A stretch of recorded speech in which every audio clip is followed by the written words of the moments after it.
तर मित्रांनो, डोंगरची काळी मैना म्हणजेच करवंद. आणि ही करवंद तुम्ही बाजारात कधी ना कधी खाल्लीच असतील, पण प्रत्यक्षात या करवंदाचं झाड कसं असतंय ते बऱ्याच लोकांना माहीत नसेल. त्यांच्या माहितीसाठी सांगतोय. हे बघा, हे माझ्या मागे हे करवंदाचं झाड आहे. आता मी तुम्हाला जवळ जाऊन दाखवतो हे झाड कसं आहे आणि त्याला करवंद कशी लागतात ती. हे आहे करवंदाचं झाड आणि इथे तुम्ही जर बघत असाल तर ही कच्ची करवंद इथे लागलेली आहेत या झाडाला.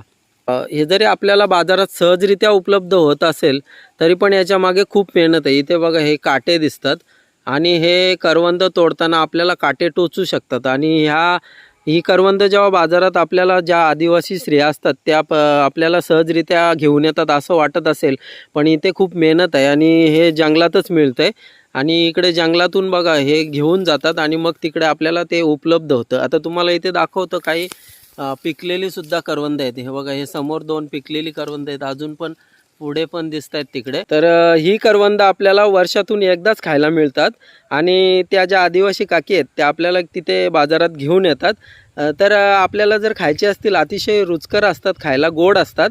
त्याच्यामुळे आपण त्या वस्तूची किंमत न करता त्यांच्याकडून आपण जे काय भाव असेल त्या भावाने खरेदी करून त्या गोष्टीचा आनंद घ्यावा, कारण हे वर्षातून एकदाच मिळतंय.